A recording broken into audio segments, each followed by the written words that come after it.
साथ, बहुत सख्ती के साथ कहा कि जी अब जो जीरो टॉलरेंस है, जहां पे भी मंशात चल रही है उसका खात्मा किया जाए और मंशात फरोशों को जो गिरफ्तार किया जाए। उनकी मीटिंग के बाद आपने देखा कि और इससे पहले भी काम कर रहे थे, इससे पहले नार्कोटिक्स डिपार्टमेंट भी काम कर रहा था, पुलिस भी कर रही थी, लेकिन उस मीटिंग के बाद बहुत ज्यादा एक्शन हुआ है और हर जगह पे हो रहा है। तो मैं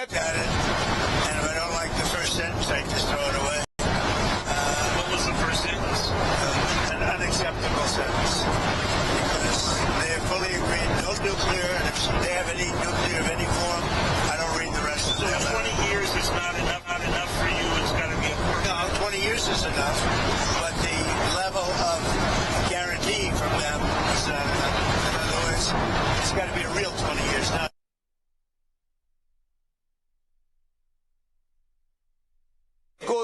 फिर सियासत की नजर किया, उस गुफ्तगू को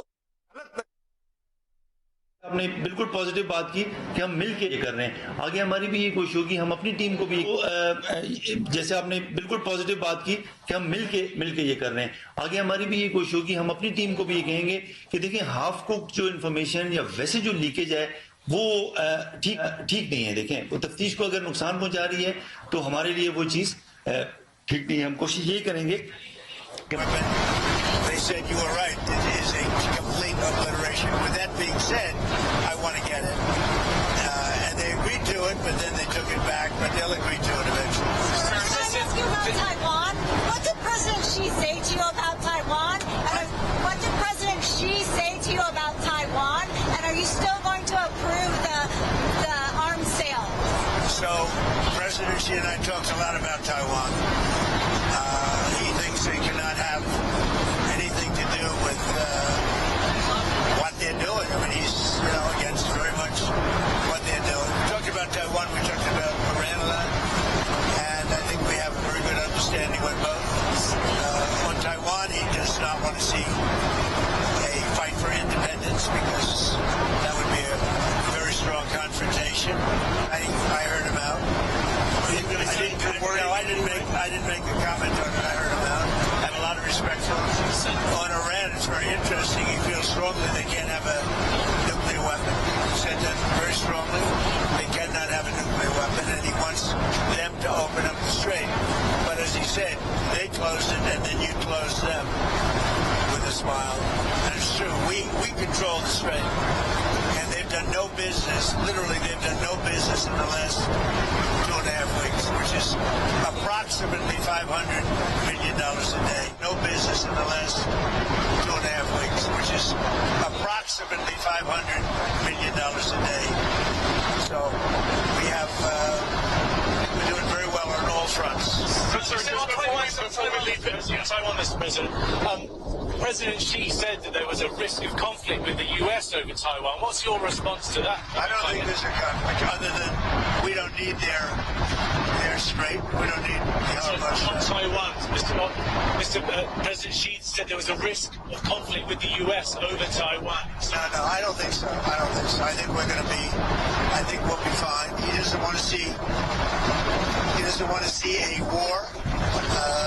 And you have two things. You have the Iranian situation, and that I think we agree almost entirely, other than he's a buyer and we're not. We don't need it.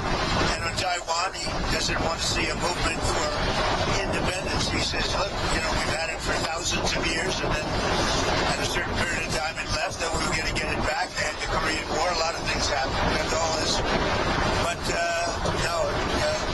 on Taiwan, he feels very strongly. I made no commitment either way. We'll see what happens. What about the arms sales to Taiwan? I'll make a determination over the next fairly short period. You're not necessarily going to go ahead. It was your proposal. I'm going to make a determination. I'm going to see. I have to speak to the person that right now is, you know who he is, that's running Taiwan. Mr. President, did President Xi make any firm commitment to put pressure on the Iranians to reopen the Strait of Hormuz? I'm not asking for any favors, because when you ask for favors, you have to do favors in return. We don't need favors. We've wiped out their armed forces, essentially. We may have to do a little cleanup work because we had a little month-long ceasefire, I guess you'd call it, but we have a blockade that's so effective. That's why we did the ceasefire. We really did the ceasefire at the request of other nations. I wouldn't have really been in favor of it, but we did it as a favor to Pakistan, who are terrific people, the Field Marshal, the Prime Minister. But no, I mean, President Xi and I agree on many things, and we agree very much on trade. We're going to be doing a lot of trading. Our farmers are going to be taking in. I mean, our farmers are going to be very happy with the deal we made. Is it realistic that he will put pressure, that he will try and get them to Ask him to put pressure because I don't need favors. I think he will. I think automatically he'd like to see it opened up.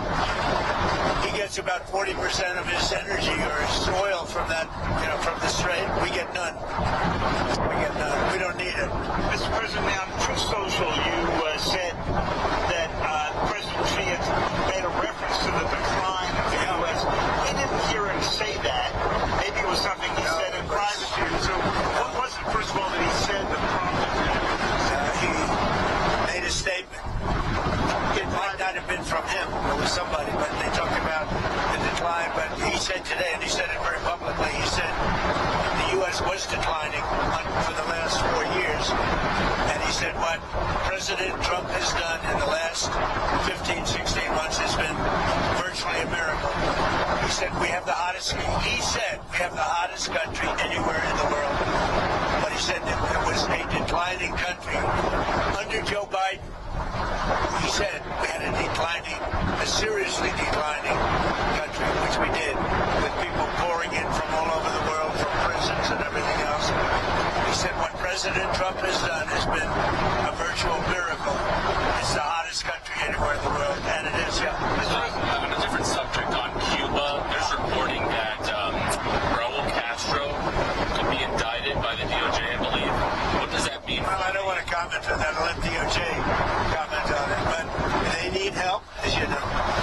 And you talk about a declining country. They are really a nation or a country in decline. So we're going to see. We have a lot to talk about on Cuba, but not maybe for today. Tariffs, Mr. President. Did you agree with President Xi to extend that year-long truce on tariffs? We didn't discuss tariffs. I mean, they're paying tariffs. They're paying substantial tariffs, but we didn't discuss. Before I came along, it was the opposite. We didn't discuss tariffs. It wasn't brought up. Mr. President, you said in January to us that you were going to bring up the expansion of their nuclear program. Obviously, they've got 600 weapons now, by the Pentagon's estimate, going to 1,500. Did that come up? Did you succeed in getting them into any form of arms control? Or remember we discussed You're talking about China. China. We brought it up, the denuclearization. I talk about it all the time with Russia and with China. And it did come up. We did discuss that. What did you conclude? I got a very positive response since the beginning. We're going to be together 4 times, potentially, this year. We have the G20, which he wants to come to, which I'd like him to come to. It's going to be in Miami. It's going to be in Doral. And it's going to be, I think, very good. Much more important if he's there. And so you have the G20. We have one that he has, as you know, in November, right, in China. He's asked me to be there. I'm going to try and be there. And then we have another one on September, I guess, 26th or 24th, when he's coming into the White House. I'm trying to understand what it is he committed to, if he committed anything. Well, I don't want to say anybody committed, but we have a very good understanding. So are you going the concept of denuclearization. Denuclearization or just an extension? But no, a denuclearization. In other words, building down. And you bring Russia into it also. But the concept of that is something would be very good. Can I ask about the political prisoners in China? Did you bring up with President Xi any of the political prisoners in China? Are any going to be released? Any progress? I think he's giving very serious consideration to the pastor. The pastor has said he's giving very serious consideration to that. I discussed it. What about Jimmy Lai? It's a tougher one. I did bring it up. It's a tougher one. For him, it's a tougher one. What did he say about I it? understand. For him, it's a very... He told me, I don't want to mislead anybody. He said Jimmy Lai is a tough one for him to do. Went through a lot. And right or wrong, they went through a lot. So he told me that would be a tough one. He said he's going to strongly consider the pastor. So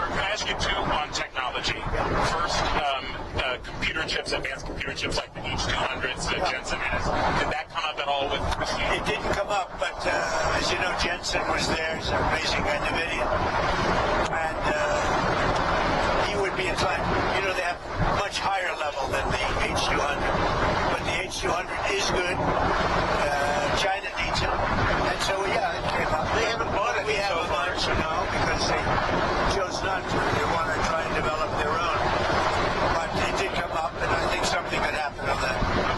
And then on artificial intelligence, Have quite a bit higher level, but the H-200 it's a great chip. and then on artificial intelligence, what is it that you want to get done? Did you bring up?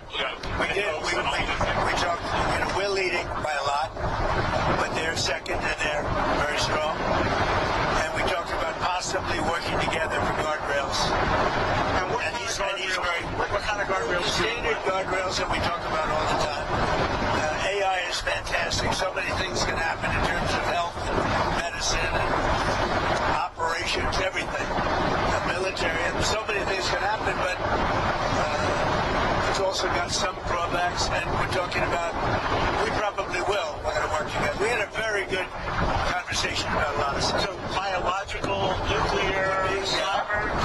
Would you specifically discuss those risks? We discussed, I would say, almost everything you can discuss except for a reduction of tariffs. On Iran, Mr. President, just to be clear, I mean, what's next? Is the threat of the bombing starting again? How realistic is I that? don't want to say that. I mean, I'd like to tell you. I'd like to say on a certain hour, a certain day, the bombing is going to start. I don't want to say that. I can only say that Iran, I can say this with very, very strong conviction, Iran will never have a nuclear weapon. Not going to happen. They have no chance. What would the use be of repeating the bombing? You did it for 38 days. Well, no, we did. And you did not get the political changes in Iran. No, I had a total military victory. But the fake news, guys like you write incorrectly. You're a fake guy, and guys like you write about it incorrectly. We had a total military victory. We knocked out their entire Navy. We knocked out their entire Air Force. We knocked out all of their anti-aircraft weaponry. We knocked out all of their radar.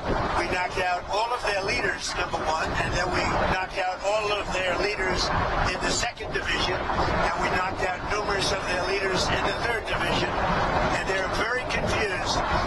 We've had a total victory, except by people like you that don't write the truth. You know, you should write. I actually think it's sort of treasonous what you write, but you and the New York Times and CNN, I would say, are the worst. On another war. You should know better than that. You know better. Your editors tell you what to write, and you write, and you should be ashamed of it. Another war. I actually think it's treason. When you write like they're doing well militarily and they have no Navy, no Air Force, no anti-anything. By the way, we knocked out 85% of their manufacturing for the missiles. We knocked out everything. We haven't knocked out other than one bridge, and we did because they misbehaved. But we have bridges we could knock out. We could knock out their bridges and their electrical capacity within 2 days. We could knock out the whole thing. And then I read the New York Times and they act like they're doing well. And everybody does it. That's why your subscribers are way down. You know, the Times subscribers are way down because it's fake news. Did you discuss Ukraine? Way down. Did you discuss Ukraine at all with President Xi? And is there any movement on that? I did. We discussed, well, it's one that we'd like to see settled. Until last night, it was looking good, but they took a big hit last night. So it's going to happen, but it's a shame. 25,000 people died last month. Yeah. Admiral Cooper of CENTCOM was asked yesterday about the strike on the girls' school on the first day of the war. Oh, it's under investigation. You're talking about the original It's the only case of investigation at the moment. It's civilian I casualties. think we have a couple of things under investigation, but that is under investigation. Are you able to confirm yet that it was a US missile? Who you with? BBC for the radio. Fake BBC. You mean the ones that put AI in my mouth?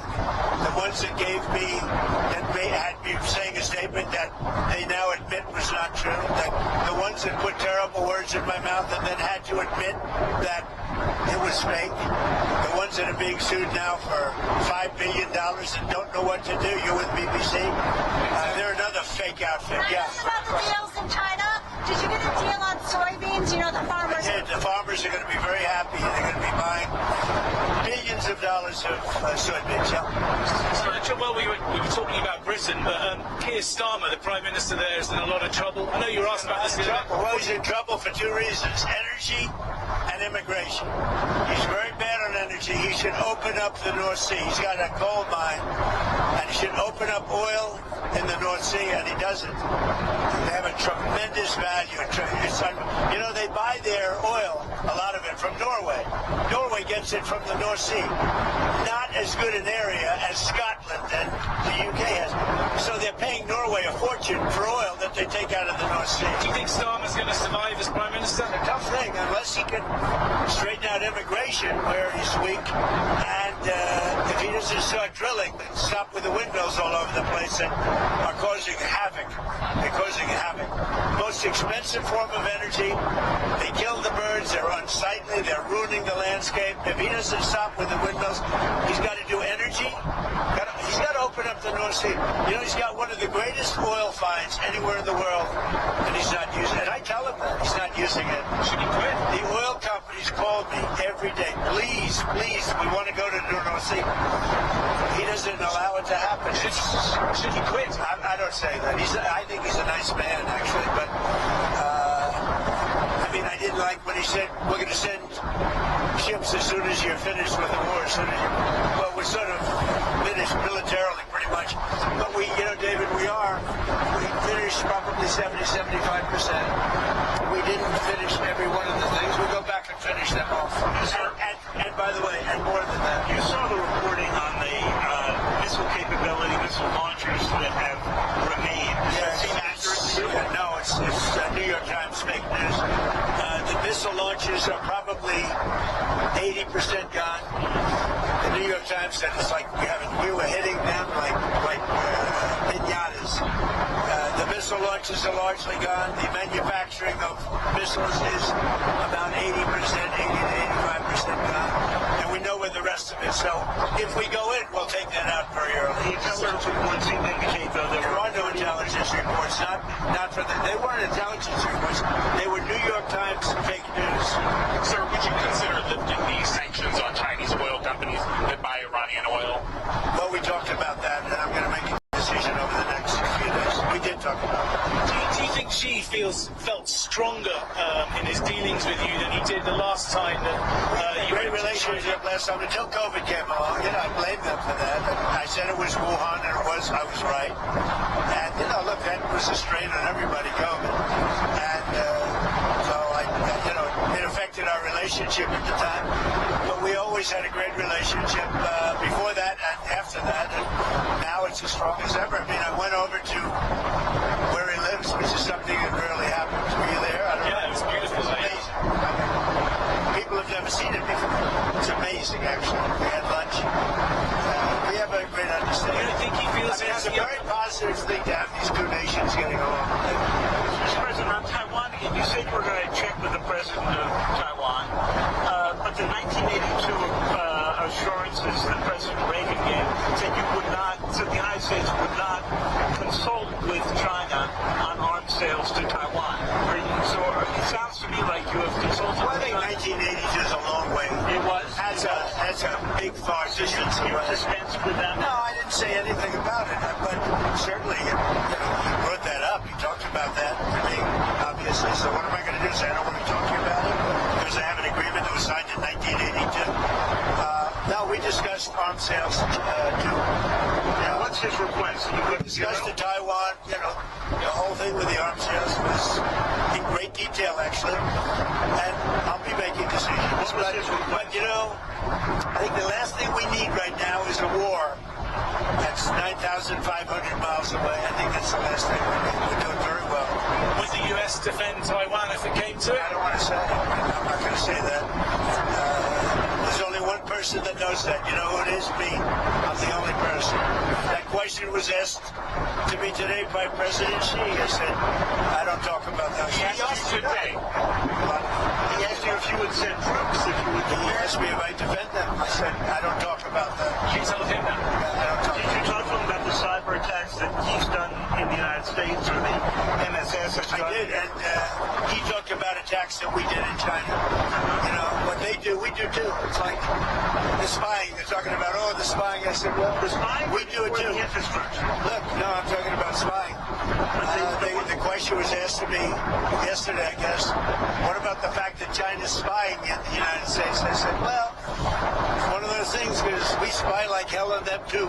So, What about the fact that China is putting in the U.S. infrastructure code that they could use if you ever decided to come to the well, you don't know that. I mean, I'd like to see it, but it's very possible that they do. And we're doing things to them. I told them, we do a lot of stuff to you that you don't know about, and you're doing things to us that we probably do know about. But we do plenty. It's a double-edged sword. So again, on President Xi, a couple of years ago when President Biden met him in San Francisco, he was asked if he thought President Xi was a dictator. Do you think President Xi is a dictator? No, but I think that President Biden was an incompetent president. He gave us the Iran nuclear deal, which allowed Iran to have a nuclear weapon within a matter of years from the time they said, I terminated it. If I didn't terminate that, Iran would have a nuclear weapon, and they would have used it within probably 2 years ago, 3 years ago. If I didn't go into bombers 9 months ago, Iran would have a nuclear weapon, and nobody would be able to talk to them. By the way, they would have used it already. But do you think President Xi is a dictator or not? I don't think about it. He's the ruler. He's the president of China. I don't think about it. You deal with what you have. I respect him. He's very smart. He loves his country. I respect him.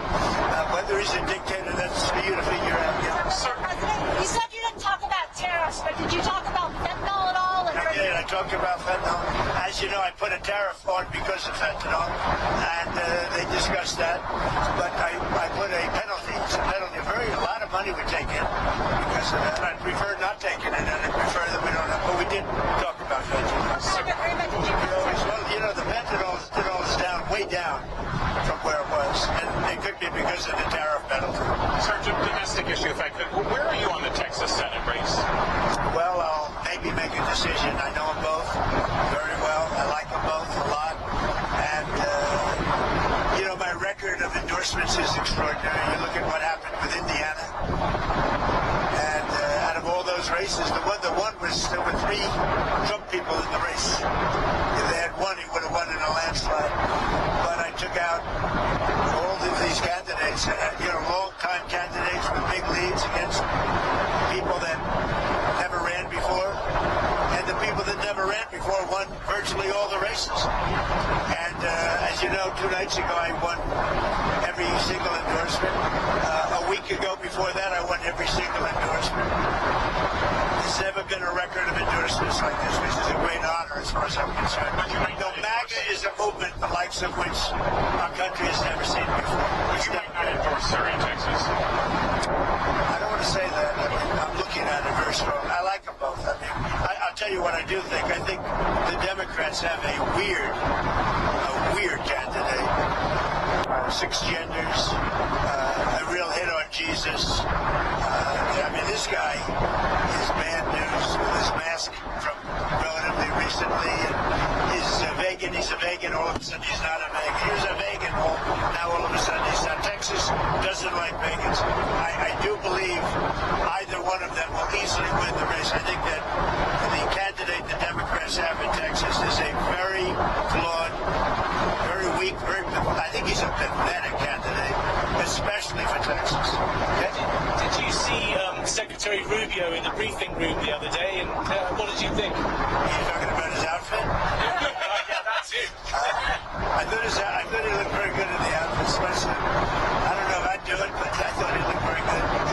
I think he's outstanding. I thought he was great. I mean, I saw every word of it. I thought he was Mr. President, back to what you were saying before about the enriched uranium and Isfahan. So what would your logic be in having just a 20-year deal? I mean, the deal that you pulled back was 15 years. Whether it would have gotten it faster or not is up to you, but what would the difference be here if you did? Well, Obama had virtually no deal. Obama had a road to a nuclear weapon, and I terminated that deal. And if I didn't terminate Barack Hussein Obama, if I didn't terminate that deal,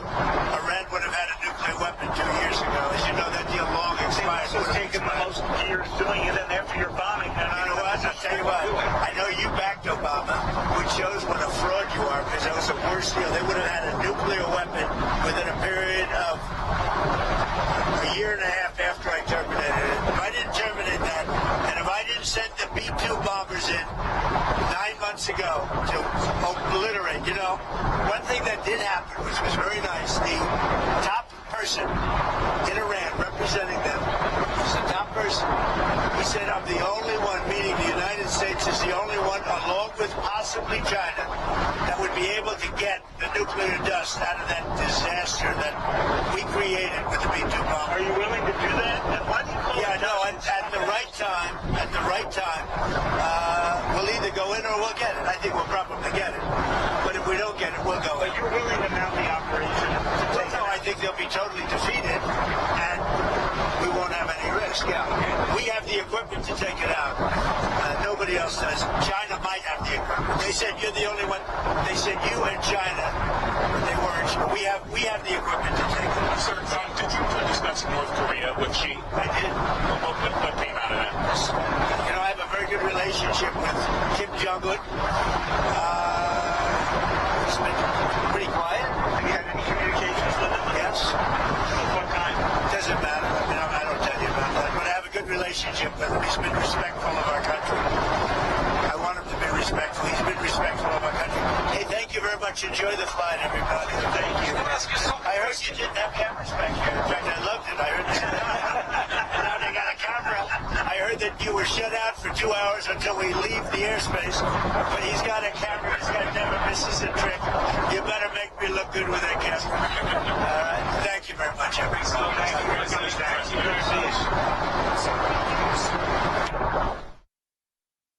Trump China से वापसी पर अमरीकी media से गुफ्तगू कर रहे थे और उन्होंने कहा कि उनकी चीन के साथ और चीनी सदर मुलाकात बहुत अहम रही। दूसरी जानिब आप दूसरी जानिब मनाजिर देख रहे हैं। बिलावल भुट्टो जरदारी मुख्तलिफ मनसूबों की इफ्तिताही तकरीब में शिरकत कर रहे हैं। हम आपको आज होने वाली 2 अहम प्रेस कॉन्फ्रेंसेस के बारे में आगाह करें। एक अमरीकी सदर ट्रम्प की प्रेस कॉन्फ्रेंस है जो अपना दौरा चीन मुकम्मल करके अमरीका वापसी के सफर पर हैं। उन्होंने मीडिया से गुफ्तगू की है और चीन के दौरे को निहायत अहम और खुशाइन करार दिया। दूसरी जानिब बिलावल भुट्टो जरदारी क्वेटा में मुख्तलिफ मनसूबों की इफ्तिताही तकरीब में शरीक हैं। वहां के मनाजिर आपको दिखाते हैं। Focus on improving their approach or their access to emergency services. We prioritized within that children's emergency services, and we've partnered with Child Life Foundation across the province of Sindh in order to provide international standards, free of cost, emergency care to the children. और अब ये जिंदगी की उम्मीद मजीद फैल रही है, लोरालाई तक।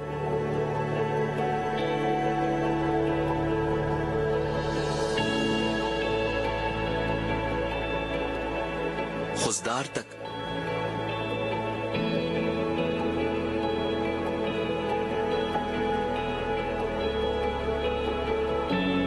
डेरा मुराद जमाली तक।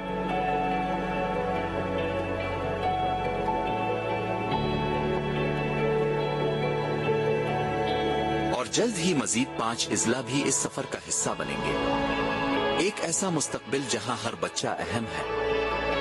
5 इजला भी इस सफर का हिस्सा बनेंगे। एक ऐसा मुस्तकबिल जहां हर बच्चा अहम है। एक ऐसा मुस्तकबिल जहां इलाज हर एक की पहुंच में हो, ख्वाब को हकीकत में बदलते हुए।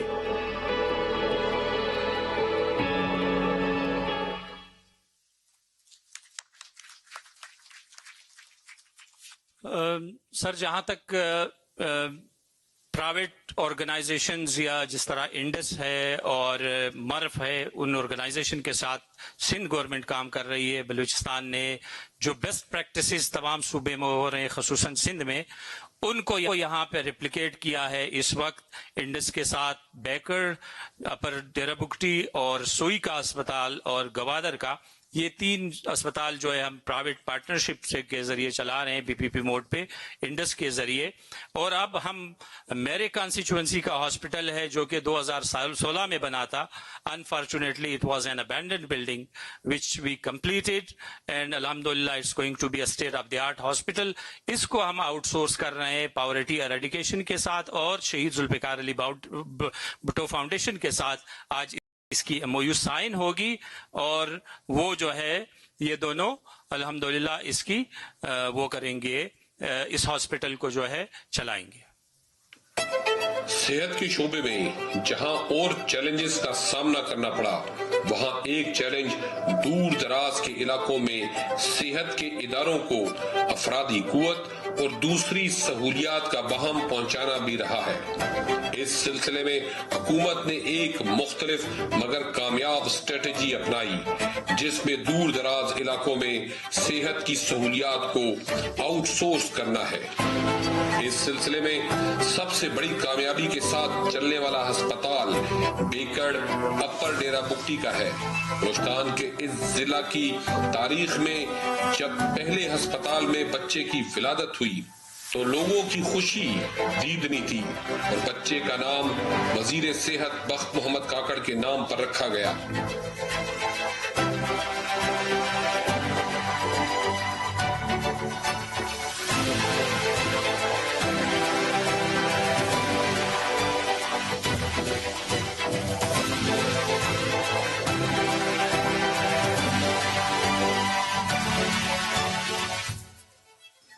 पब्लिक वेलफेयर हॉस्पिटल सुई, जिसे Indus hospital and health network कामयाबी के साथ चला रहा है, जिला डेरा बुक्टी के अवाम को मयारी तिब्बी सहूलियात फराहम कर रहा है। ये अस्पताल हुकूमत बलूचिस्तान के विजन के तहत आउटसोर्स किया गया, जहां जदीद तिब्बी खिदमात, बेहतर इंतजाम और मरीज दोस्त माहौल को यकीनी बनाया गया है।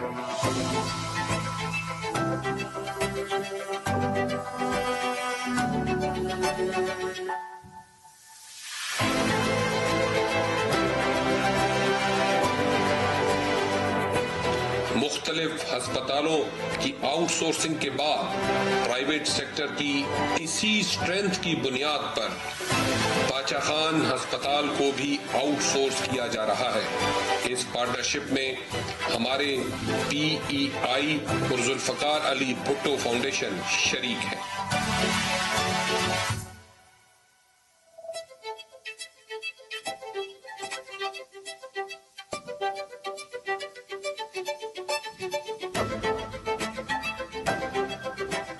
इसके अलावा रोश फार्मास्यूटिकल्स के साथ एक तारीख साज मुफाहमती यादाश्त के नतीजे में हुकूमत बलूचिस्तान और रोश के बाहमी इश्तराक से कैंसर, हीमोफीलिया, मल्टीपल स्क्लीरोसिस और मजीद महंगी बीमारियों के इलाज अवामुन्नास को मुफ्त फराहम किए जा रहे हैं।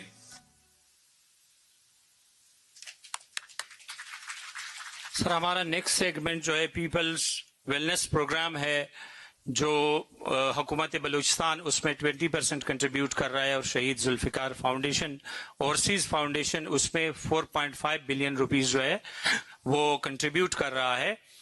तो इसके जरिए हमारे जितने भी कंज्यूमेबल्स हैं, हमारे तमाम जितने भी हॉस्पिटल्स हैं, टर्शरी केयर हॉस्पिटल्स, उसमें हमारे वो कंज्यूमेबल्स जो है वो फ्री ऑफ कास्ट प्रोवाइड करते जाएंगे।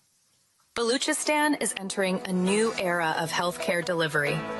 The People's Health and Wellness Program, or PHWP, is a strategic vision built on 3 core values: being integrated, innovative, and responsive to the needs of our people.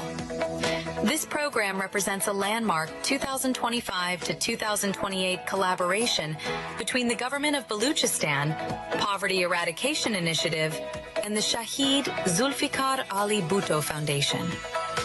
With a total investment of 4.5 billion rupees, this project sets a new standard for public-private synergy. In a highly efficient model, the government of Baluchistan provides 20% of the funding, while our partners contribute a massive 80% as in-kind support. This ensures every provincial rupee is leveraged for maximum impact across all 9 target districts: Quetta, Kuzdar, Job, Loralai, Ketch, Karan, Nasirabad, Sibi, and Dera Bukti. Our first priority is hospital system strengthening. We are upgrading 10 district headquarters hospitals by providing high-quality medical and surgical supplies and establishing 24/7 help desks. This initiative ensures healthcare is free at the point of delivery, drastically reducing the out-of-pocket financial burden on our citizens while improving infection control and clinical skills across the province. We are also bringing a digital revolution to maternal health. Through our second pillar, we are empowering a frontline workforce of over 2,000 professionals, including 1,677